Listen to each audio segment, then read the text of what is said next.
there's so many of you already signed in. So today is our last webinar before Paris. I know Hannah and I were just having a conversation, and we're both super excited, both for the webinar and then also for Paris. So I'm going to give you guys a brief outline before we get into the meat and potatoes of our critical thinking and active listening workshop. Okay, so just for some brief updates for everybody, you should have all gotten emails if you're participating in the workshop in Paris on the teleconferences with the partners for the workshop. So the financing group has already had theirs last week, and so that was really, really fun. And the rest of you guys have yours coming up over the next 2 weeks. Also be out for a lookout in your mailboxes on the agenda for Paris, which will be coming out as well. So critical thinking and active listening. So I want to start by going over the definition of what critical thinking is, because I think it is something that's often just sort of broadcasted out there as a term, right? So active listening, critical thinking, these big terms, right? So I put a Padlet in the chat, and I'll post it there again. But before we go over the definition of critical thinking, I want you guys to answer what you guys think critical thinking is. So I'm going to give you guys a couple minutes to answer that, and hopefully in those couple minutes as well, people are going to log in and we'll get some more views before we really get into depth. And while you guys are writing, I'll read out some of the answers that we have. So Alicia says, critical thinking is when you don't let your approach of an issue get bited by the preconceptions. I think maybe Alicia, you're still typing that.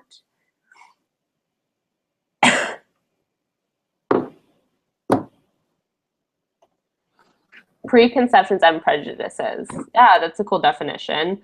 I guess that's something we really want to think about too on this coming up to Paris, when we're going to be working in groups and tackling challenges. And a lot of the skills that we're talking about today are applicable to group work and how we're corresponding with one another within that group work, and sort of reflecting maybe before Paris on our prejudices and preconceptions is good, especially when we're going into a lot of group work activities. So Hannah says critical thinking is taking the time to examine implications and obligations behind a concept and its potential to create good in action. And Sabrina says critical thinking is asking questions, understanding discourse, and why a person is saying that. These are all really great. So it looks like a lot of you guys are saying that critical thinking is really asking more questions than just the surface questions that you would ask when you're looking at something. So getting into depth. I use that expression a lot, meat and potatoes, and I sort of mean like digging in deep. And it seems that a lot of you are touching on that with these definitions. Like Fanny, who says critical thinking is reflecting on your thoughts and on other people's thoughts. Okay, and Tui, who says the ability to analyze an issue and provide critiques based on reasonable, still typing, is critical thinking. Okay, you guys, this looks really cool. So I'm going to get into the definitions I have of critical thinking, and then we'll go over sort of critical thinking and the landscape approach.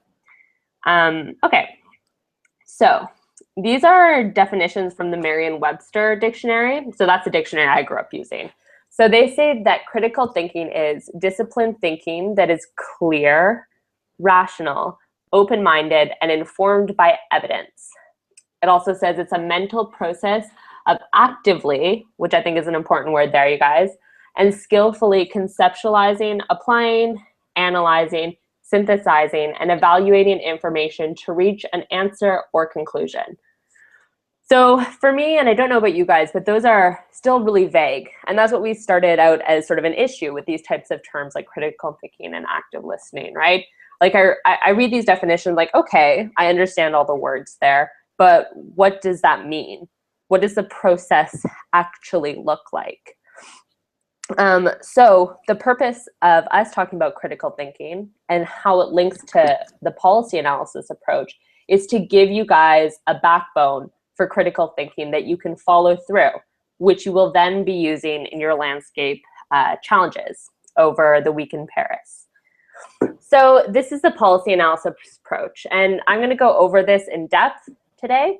And what I want you guys to keep in mind is, although I'm calling it the policy analysis approach, this is actually going to be used in general for confronting all sorts of problems, whether this is a landscape challenge you're doing in Paris, whether it's a question you're answering in your thesis, or whether it's where to eat dinner tonight. So I really want you guys to keep in mind how fluid this approach is to making decisions. It's not just based in policy. So this is how critical thinking is going to figure into our workshop in Paris. So like I said, these words often and these sort of ideas like critical thinking are quite vague. And so we want you guys to have a way to tackle these landscape challenges in a very concrete and systematic way so that you know you're actually getting from point A, say, to point Z, so that when time comes to do your Dragon's Den, you'll have an actual solution. So what this is all about is looking at the landscape challenge, identifying and then using criteria and to generate a range of innovative solutions to then judge and logically have a way to select the best solution. So now I'm going to go over a bit about policy analysis and policy agendas just to sort of contextualize the policy analysis approach. So in policy analysis and agenda setting, there's a prominent researcher called Kingdon. Now, his research works to support his hypothesis that change or policy change comes about with the meeting of three different streams. Now, those are the problem streams, the politics streams, and the policy or solution streams. So essentially what Kingdon says in his work is that when these three streams line up, there is a policy window for entrepreneurs. So essentially he believes that to have change, there has to be a problem or a challenge that is a perfect fit solution for how that problem has been defined, and a political or any type of atmosphere that is accepting of that problem definition and the solution to go with that. And now what this window is that he calls is a policy window for entrepreneurs, and that allows them to push their pet solution. So the solution that they prefer.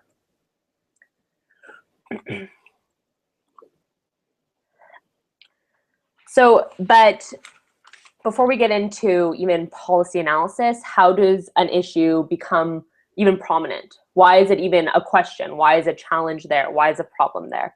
And this brings us to the policy cycle. So the policy cycle starts with agenda setting.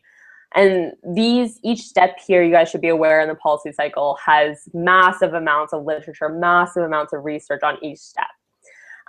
But the policy cycle starts with agenda setting. So how questions or issues become prominent enough so that decision makers are paying attention to them. And then we have policy formulation, which is largely where we're going to be focused with. So sort of the analysis and recommendations of the policy. Then come the decision making, the implementation, and evaluation and monitoring. So the last two steps there are really what happens with the decision makers after they decide on a solution to the problem. So as I said, we're going to be focusing on policy formulation majorly, but there are two things I want you guys to keep in mind. So this is two different aspects I see of policy formulation: thinking versus talking, and analysis versus advocacy. So in policy formulation or policy analysis, we can come to a decision on these problems by thinking or talking. So thinking is a policy analysis of alternatives. Generally, this is with research, evidence, building up models. Talking is when we sort of sit around a table or stakeholder consultations, and we sort of discuss the issues, the challenges, what possible solutions are. And so we're going to be doing a bit of both. I know your partners that you're working with on your challenges have sent you reading materials, and you guys will be talking with your partners as well as with one another to come up with a solution for these challenges. Now, the second thing I want to mention is analysis versus advocacy. And this isn't as practical for our workshop, but it's something I really want you guys to keep in mind, sort of going back to this idea of prejudices and preconceptions. So when we're doing policy analysis or formulation, we want to think that there are two different ways to do this, from an analyst's perspective and an advocate's perspective. Now, analysis is a form of unbiased sort of approach, right? You analyze all the evidence, you put everything forward, regardless of what you feel personally. Advocates have a personal issue that they really care about, or a personal solution they really want to put forward. And they also do very thorough investigation. However, they selectively put different evidence or different solutions forward based on their internal opinions. So when we're working together, I want us all to be aware that we're all advocates in a way. We all have something that we really care about. What's important when we're doing analysis of any type of problems and coming up with a solution is that we're aware of those preconceptions and prejudices we hold. So just something to keep in mind. Now I'm going to go more into the policy analysis, which, like I said, will be the backbone of how you guys will be using critical thinking to tackle your landscape challenges. So the first step, as you guys can see in policy analysis, is defining the problem. So when you're in policy analysis as sort of a professional field, or whether you're doing this for a project, this is often the most important step. And why I say this is because we really build off of this step. So when we look at solutions, they're built up of how we see the problem, how we've defined that problem. When we look at alternatives to that, same thing. When we build criteria to judge the solutions, they're built off the problem. So often when you guys think about a problem, so this landscape challenge, it's really useful to think about what is the gap that you might be trying to fill. What is there too much of that you might want to reduce, or what is there not enough of? And in this stage, you guys want to be simple. I know a lot of the challenges you guys will be dealing with are quite complex, quite abstract, quite large, but the simpler and the more precise you can be, the more targeted the solution in the end will end up being, which is something that'll be really important for the drug instant as well, because you don't have much time to pitch it. So moving on, the next is the establishment of criteria. So you guys might be familiar with the word criteria, and it comes up often in school when you have a project or a paper to submit, so something your professor is looking for that he'll judge you on. And this is essentially what this is for a policy problem as well. So you establish criteria to judge possible solutions that you may have. So something to keep in mind when you're coming up with criteria is that criteria should encompass the values you want the solution to have. So for example, if I'm using critical thinking and this policy approach to decide what I want for dinner, say I'm trying to choose between going out for burgers, sushi, or pad thai. And what I really care about that day is, because I've had a long day at work, I'm exhausted, so it needs to be close by. But it also doesn't have to be too expensive because I'm a student, say, and I'm on a budget. So those are examples of criterias. And it's important to remember we don't want to confuse criterias with solutions. So I'm going to give you guys some examples just to sort of contextualize that. So as I said, we have those two different roles, advocates and analysts. So common criteria for analysts are efficiency, so that's often phrased as cost effectiveness of a solution, equity, so whether everyone is getting equal benefits or everyone is sharing equal burdens, effectiveness of the solution, because not all solutions will always end up solving the whole problem. For example, if you look at greenhouse gases, we couldn't just say, let's do a carbon tax. There's more to, say, climate change and greenhouse gases than just using a carbon tax as a solution. And finally, political acceptability. Now, as an advocate, you sort of pay attention, like I said, more to the values you have internally. So say, for example, often what we deal with in Canada are policy questions to do with pipelines. So say, for example, you're a member of Greenpeace in Canada and you're trying to come up with a solution to pipelines. Some of the criteria you might include in your analysis would be biodiversity protection. Perhaps if you're interested in solutions to issues with small-scale farming in areas that are becoming desertified, you would look at poverty eradication. Others can include increased inclusion or increased transparency. So now from establishing the criteria, we move on to formulating the alternatives. And now I find when I've taught this before, alternatives sometimes get, I guess, misconstrued. So when we say alternatives, it sounds really weird. Alternatives to what? So you can sort of conceptualize alternatives as multiple different solutions. So, you know, when you come up with an idea, you don't just have one idea for the solution, especially when you guys are working in groups. There'll be 10 of you in each group, and a lot of you will have different opinions on things. So this is great. This is where you can formulate tons of different solutions to your landscape challenge. So in the policy approach, when you're formulating alternatives, what you think about is different solutions based on the problem you've defined in the first step, which goes back to what I was saying of how defining the problem is quite important. Something I like people to keep in mind is when you do nothing, it is doing something, it's doing nothing. And we say this sort of in policy analysis because that's called the status quo. So staying with the system as it is a decision. You guys won't be using this generally for your landscape challenges, but just something to remember. What's useful here, I find, is starting with many, many possible alternatives and narrowing them down based on sort of analysis as you go through. So the narrowing down of alternatives can be done through research or dialogue, which goes back to the point I was saying on thinking versus talking.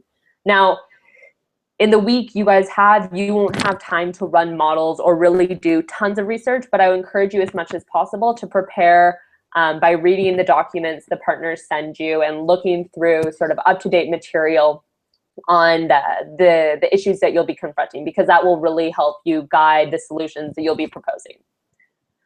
So the next two steps I'm going to go over together.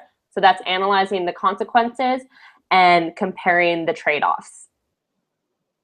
So this is where we really get into what solution is best. So essentially when we make a decision, there's never, or there's rarely, anything that is 100% great, just the best ever. So that's why we say analyzing the consequences and trade-offs. And we do this with our criteria. So basically, you use the research to support the conclusions you're making when you're judging how each alternative or solution you've come up with judges against the criteria. And so that sounds a bit confusing, right? So what's useful is trade-off matrices. So essentially, this is how I've run workshops on policy analysis before. And basically what you do is on the x-axis there, as you guys can see, you put your criteria. So 4 criteria I find is optimal, 3 is very good, 2 is too little, and 5 is too much, just based on the amount of analysis you would have to do. And the alternatives, I would suggest 3 alternatives. Like I said, 4 is too much, and 2 makes it a yes-no scenario. So I'm going to give you guys a brief example of how to use this. I'm going to use a food example again because 1, I love food, and 2, it's something that everybody can relate to. So say we go back to my decision again of what to eat tonight. And I think I said I was going to have hamburgers, or I was going to have sushi, or pad thai. Well, one of my criteria I think that I mentioned was that it's cost effective, another that it's close, and let's say a third would be that I haven't tried it before, and a 4th would be that I don't have to make a reservation. So what I would do now is that in each column under the criteria, I would rank how that alternative, so sushi, burgers, or pad thai, does. So I could use qualitative terms like good, bad, excellent, or I could say that if something really matches the criteria, it's a 10. If it doesn't really match it, it's a 5. Now, basically what you do by filling out this chart is that you're analyzing how each solution matches against each criteria. And this will give you an outcome of the analysis, which leads us to our final step, which is the recommendation. So this is based off on all the steps that you've previously done, and then all the ones you've ranked. Like you saw in the last matrix, we can just flip back. There might be alternatives that are similar in score or similar in outcome. So feel free to rank them given preferences. And this step should be the step where you have the answer to your problem definition. So always go back and always check that the solution you've decided on based on this analysis solves that problem definition you really worked hard at the beginning. Okay, So, and this is, we'll see if this little slide can play. This is actually a video I created with my PES supervisor for a project I was working on called the Flexible Learning Initiative, which looked at digital teaching of policy analysis. So we created a series of digital learning tools, and this was sort of the summation of 5 different videos we created, and it relates a lot to the approach I just did, but less abstract. So we're gonna play that, and hopefully you guys will be able to see it and sort of bring everything I just covered together.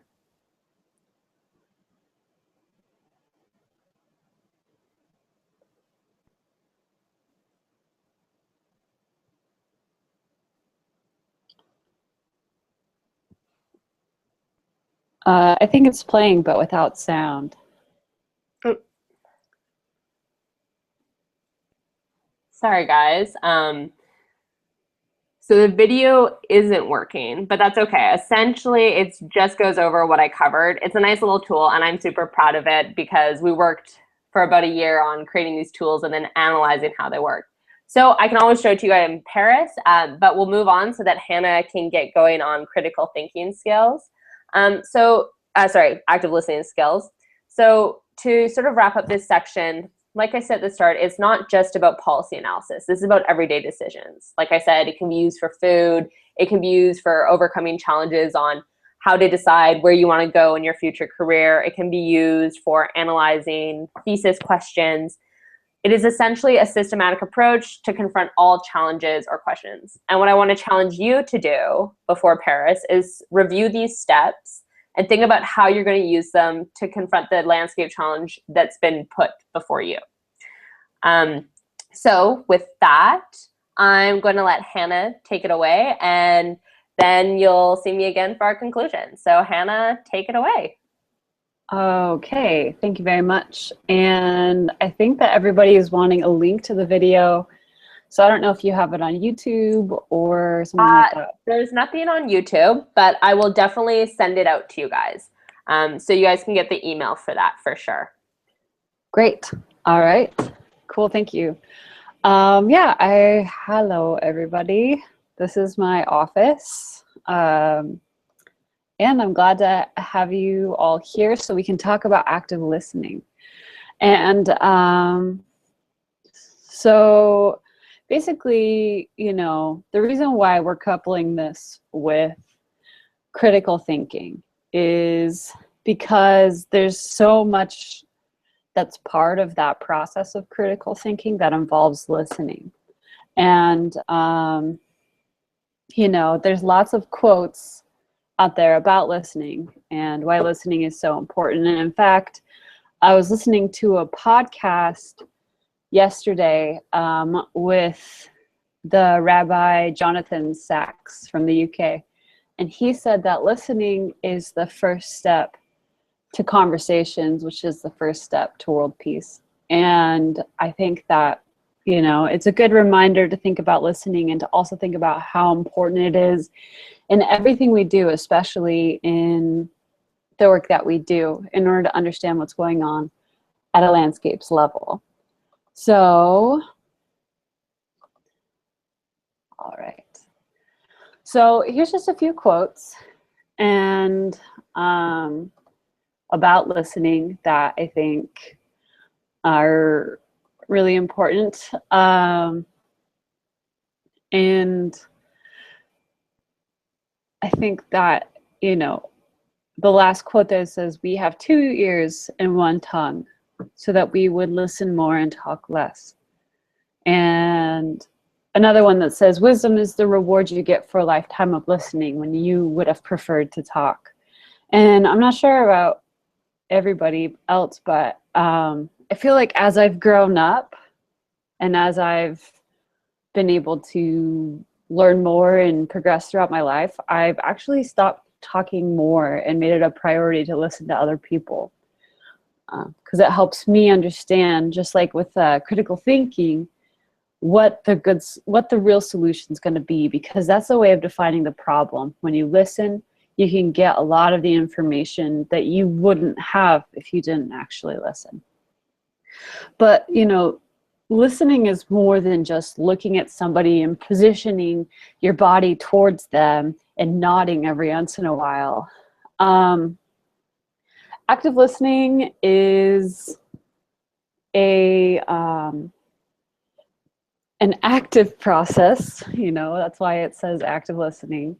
And I'm sorry about the resolution on this, but active listening is removing all distractions, listening to the speaker's signs and sounds, and feeding back that you have actually understood what is going on and what the speaker is saying.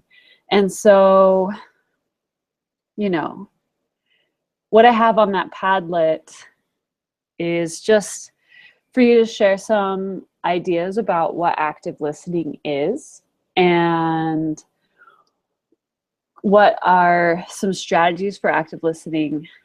And I know that actually by working on it as I'm continuing to go through my presentation, you may not be doing active listening, but that's okay because I'll still be talking. So moving beyond just those three ideas, which is removing all distractions, listening to signs and sounds, and giving proper feedback, there are 6 listening skills that I have included. And I'm sorry about this slide, it's a little bit overwhelming, but it has some really good information.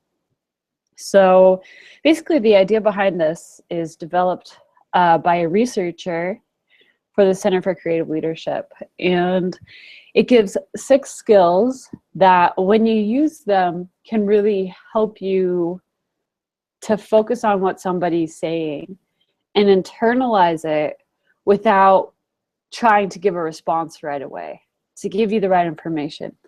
So the first one there is paying attention. And I think today, in this modern era, we have so many distractions. We have our phones, we have email, we have music, we have multiple things to write. Many of us are incredibly busy at work. And, you know, you also have your own mentality and your own psychological realm that you live in. So it's really important when you are going to be listening to somebody to knowingly set aside those distractions and give somebody your undivided attention. And you can do that physically by turning to them with your chest towards them, your face towards them, looking and smiling, and that will help you. If you can position your body in a way to be fully receptive to what they're saying, that helps me. That's why when I go to lectures, I always sit in the front row, because that's what helps me pay attention to the speaker and listen. The second one is withholding judgment, and that one's a little harder to do because we're kind of trained in some ways, especially in high stakes conversations, to instantly have an opinion and want to share it right away. But, you know, it says there that it requires an open mind. And so you need to be able to listen to new ideas and new perspectives so that you can get that new information in order to define the problem and in order to come to a better solution. To reflect. And this is, you know, it says learn to mirror the other person's information. You can also mirror them physically. It helps the other person feel like you're actually paying attention and interested in what they're saying. But make sure that you take the time to repeat back what the person's saying to you. And this kind of transitions into the next point, which is clarify. Don't be shy to ask questions about an issue that is ambiguous or unclear. The combination of reflection and clarification for me has changed the way that I have conversations with people, whether it's my friend or my superior at work or somebody I'm interested in mentoring me or helping me out in some way, I knowingly and intentionally take the time to say, let me repeat back to you what I'm hearing. And when you repeat back what you understand, it gives the other person an opportunity to say, no, that's not what I meant, or yes, that is what I mean. And that helps you make sure you have the right information. So as you move ahead, that you're not confusing. And then just looking at those last 2 points, summarizing and sharing. Again, it's before you kind of come back with your response, I think it's really important to let the other person know that you understand what they're saying, and that you have received their message.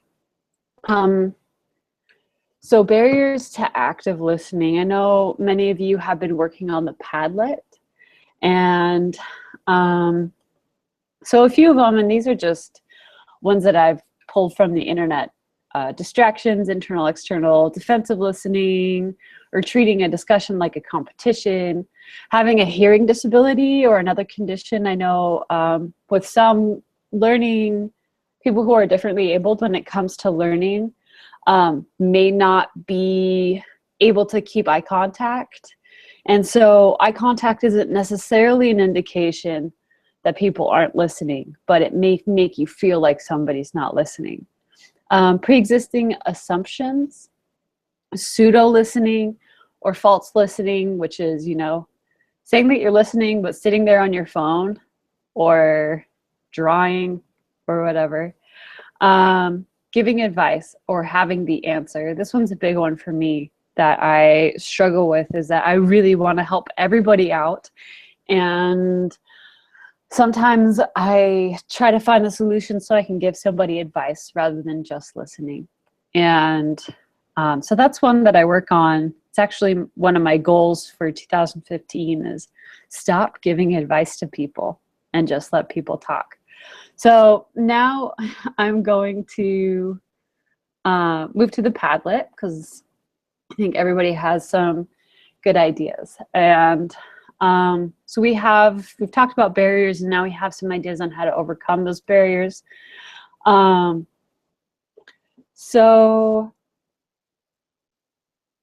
Let's see. Renata says, being prepared to reply right away instead of reacting to others' opinions after listening.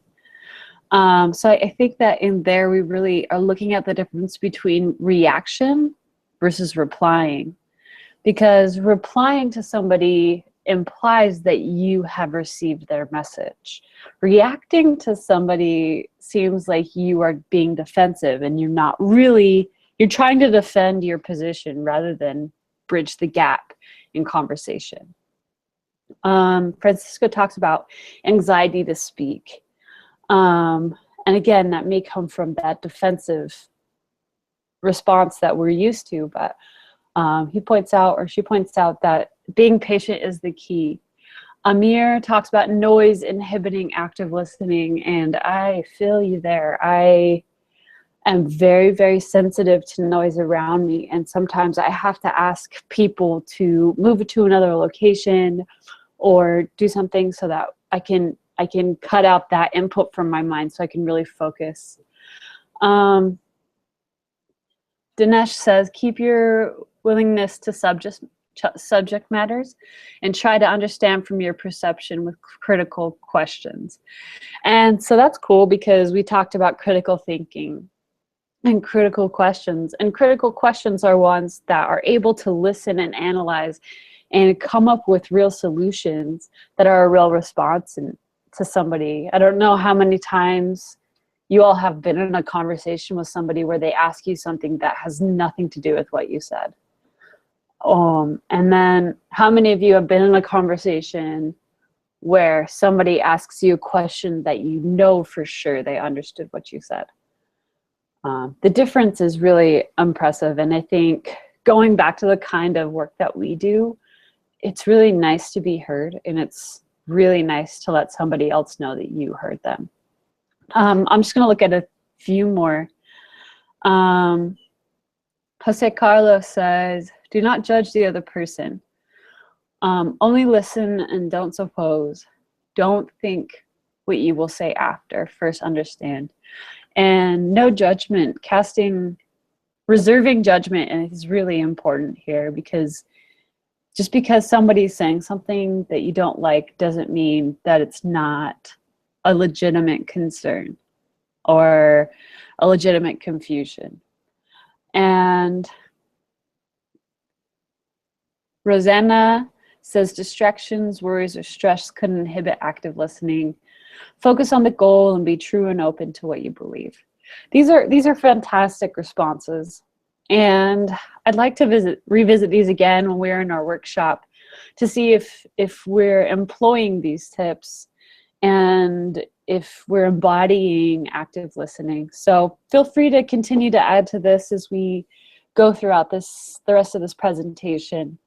A few other ones interested is Philippe said language barrier, and I think that we definitely are going to be dealing with this coming from many different places and many different languages, that we do have to have some more patience and understanding. And that's where clarifying becomes even more important when you're trying to, speak between languages. Often, English is not a first language, so it's important to repeat back and make sure we understand before we suppose things.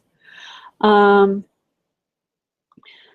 again, thinking about active listening and trying to apply it in what we do every day. So the purple blob on the side, that's just, again, those are those 6 points. Pay attention, withhold judgment, reflect and mirror, clarify, summarize, and share.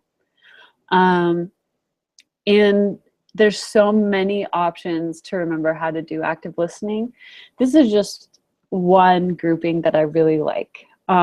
If you look to the left, there are a ton of resources there that you can look into if you are really wanting some more content on this. I'm just going to copy and paste them into our chat. And yeah, I think we have a lot of options for what we want to do, and we can really bridge the gaps through learning by listening. And this is a quote by Winston Churchill, and I know it looks pretty grady, but it says, "Courage is what it takes to stand up to speak. Courage is also what it takes to sit down and listen."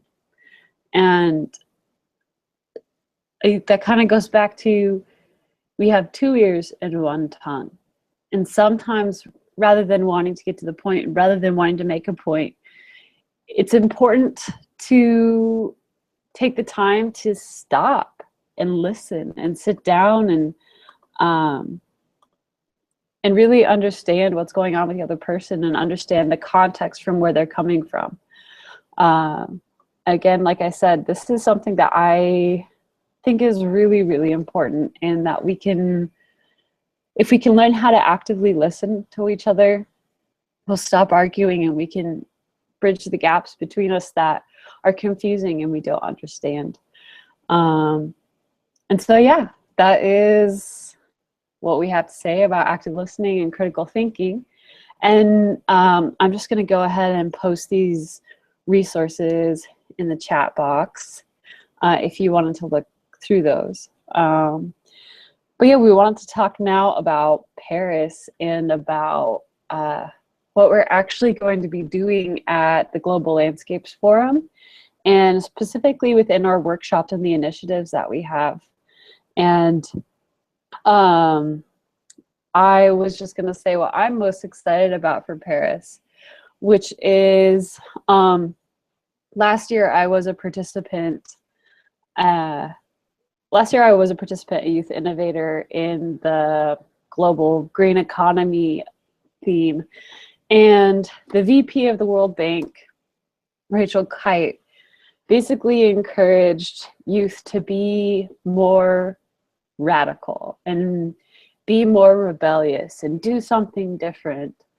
And that's been inspiring me, and that's inspired a lot of our content, how Gabrielle and I have designed the workshop and how we're going to be delivering it, because we want to make sure that we're in our workshops providing something to you that is actually going to be useful, and it's actually going to make people pay attention to what we're saying and what our ideas are. And I'm also really excited to get to know you all in person and put faces and personalities with the names that we have seen and interacted with virtually. And yeah, I'm really excited to see what you all create and the relationships that we form as we learn more about the issues we face as a globe, and how we as young professionals are going to eventually become the people who are leading these changes. And yeah, just wanted to thank you again, and I'll turn it back over to you, Gabrielle. Thanks, Hannah. That was really good. I was very much trying to do the active listening while you're doing, while also checking the Padlet and looking at all these really great responses. I know I often struggle with active listening, and it's sort of like what Hannah said.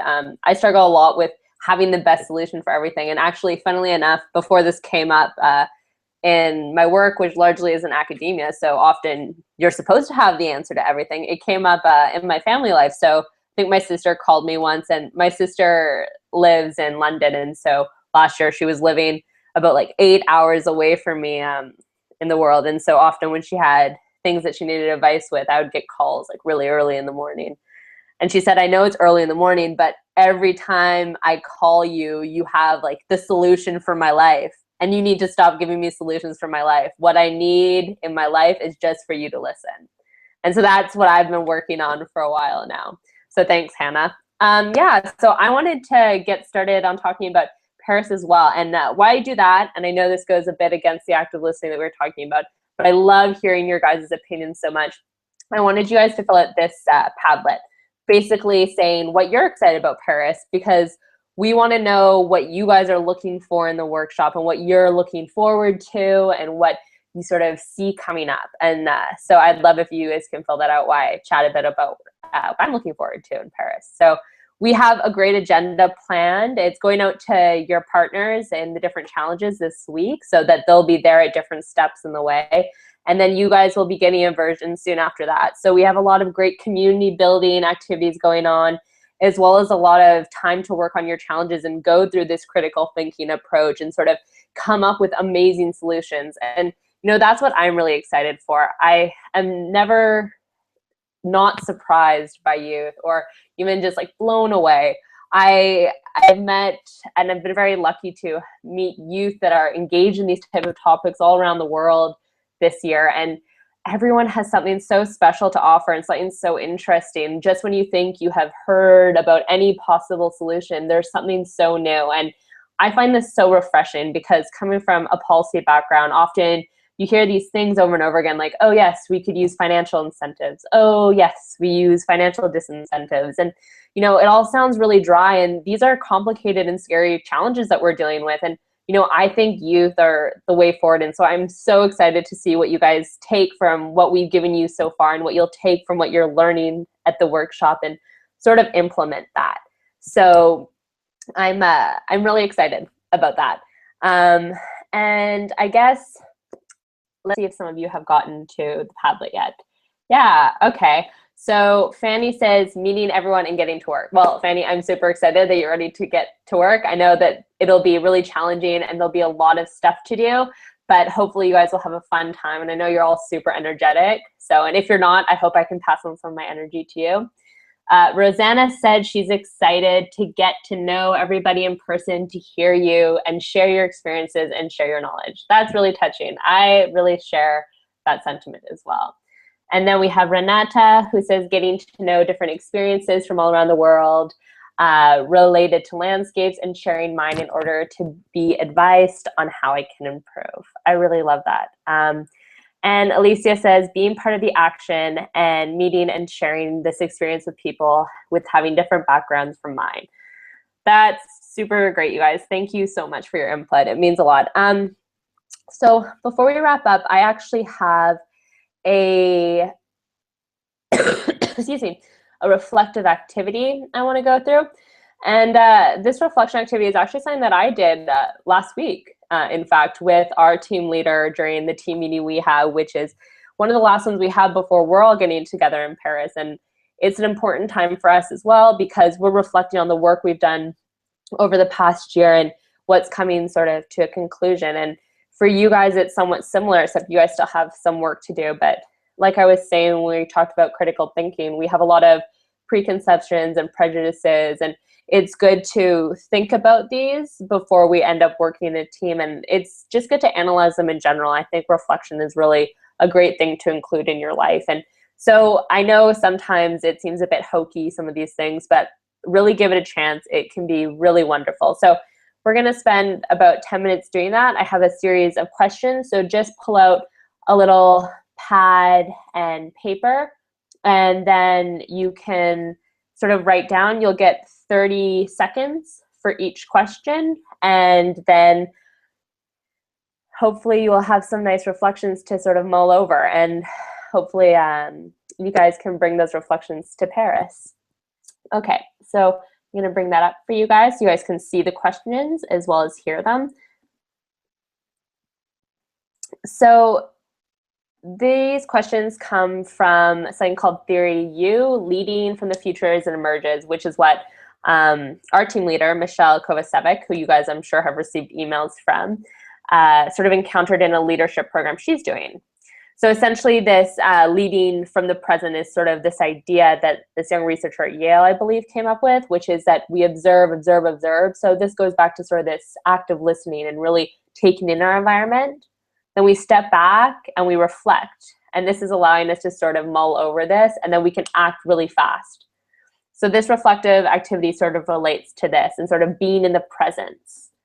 So I'm going to give you, like I said, 30 seconds about to 45 for each of these questions. And if you want to, just, jot down the question or the answer to your question, sorry, and see where it takes you. So the first question is, and maybe close your eyes and let out a big sigh before you start. Sometimes that helps me sort of focus on what I'm really thinking of instead of all sorts of different things in the background of my mind.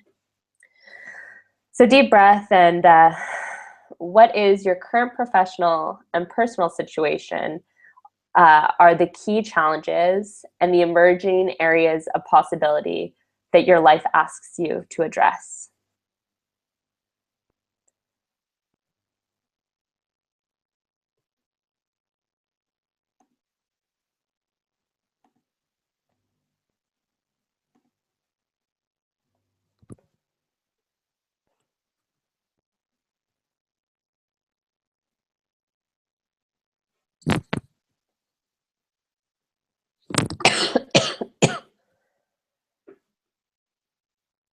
Okay, and question number 2 is your key question. What questions, if explored more deeply, could help you to address your current situation better and to take the next steps in your personal and professional journey?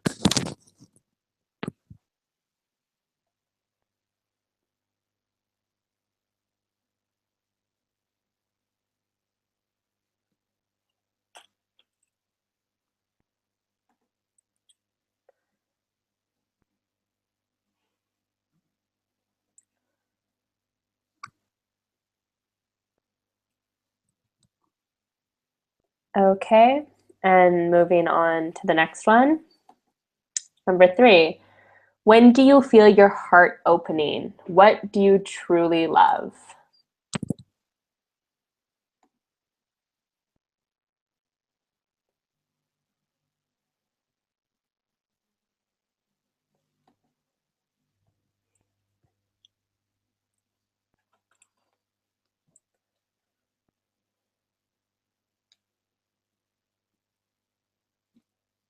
All right, and the next one.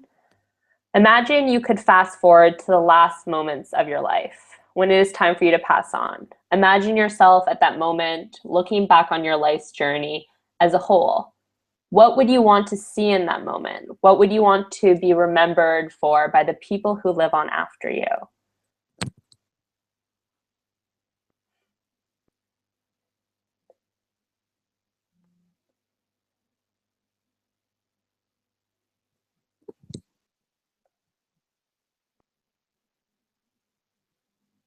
Okay, I'm gonna move on to the next one. Just remember to put down what first comes to mind, no judgment. Let's now return to your current situation. So the one you guys wrote at the start. Imagine that you could link to your highest future possibility, so to your highest, best future self, and that you could ask one question to which you would get a meaningful answer. So that question you would ask to this best future self. And what would that question that you would ask your highest future self be?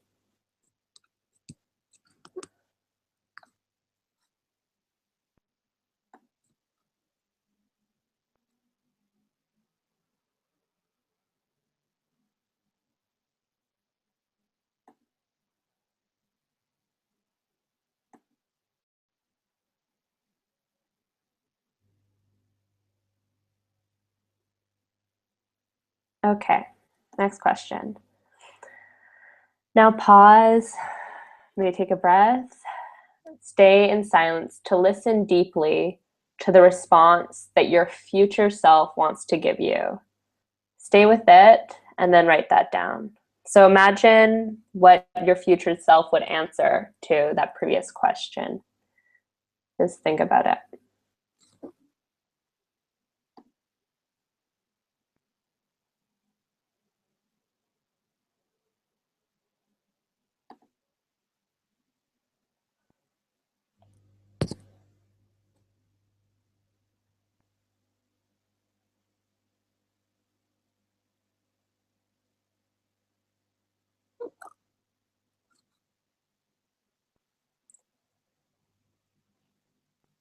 Okay, moving on. Okay, crystallizing your vision and your intention. What vision do you have for yourself and your work? So what are some essential elements of the future that you want to create with your work in your life? So that can be personal, it could be professional, it could be social, it could be anything. So what are those elements you want in your future life?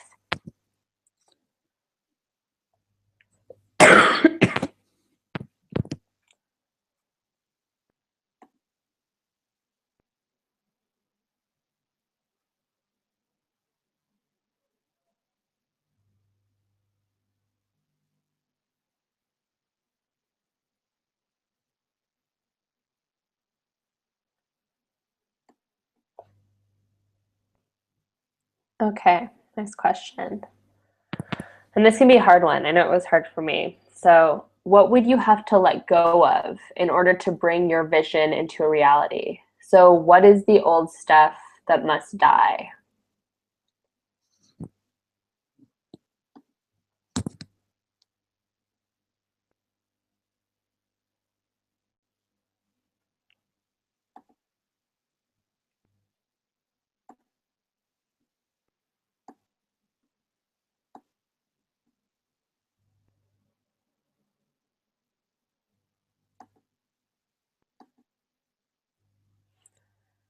Okay, moving on to the next one.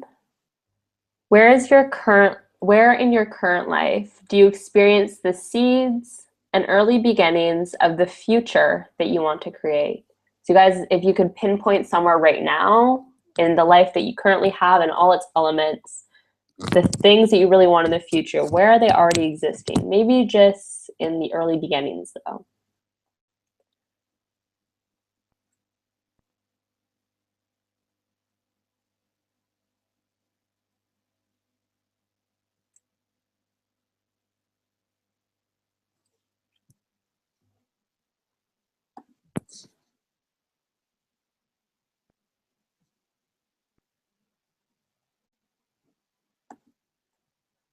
Okay, I'm gonna move on to question 10.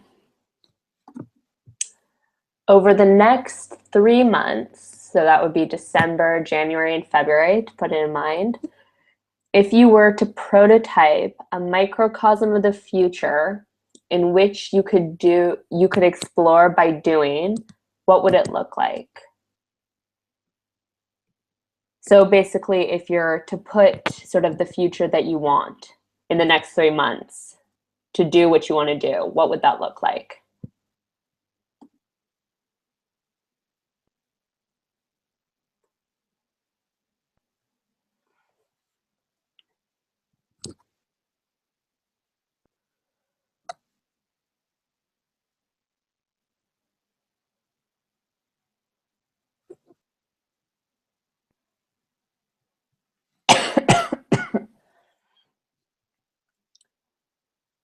Okay, just going on to the next one.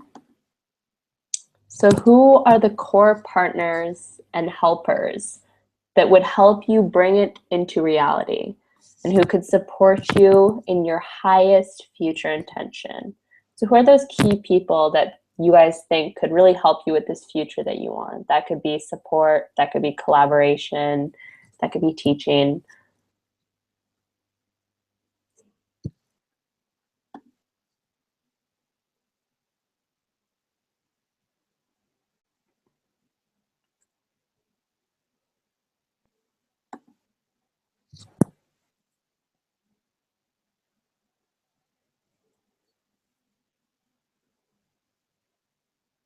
Okay, next one.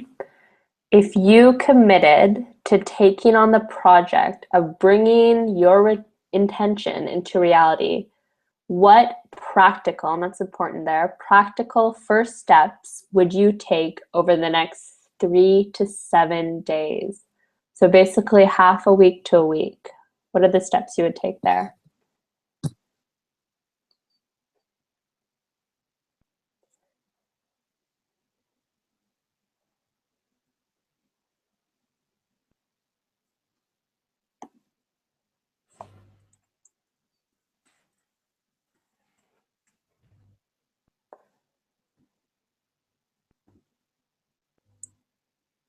Okay, moving on to the next one.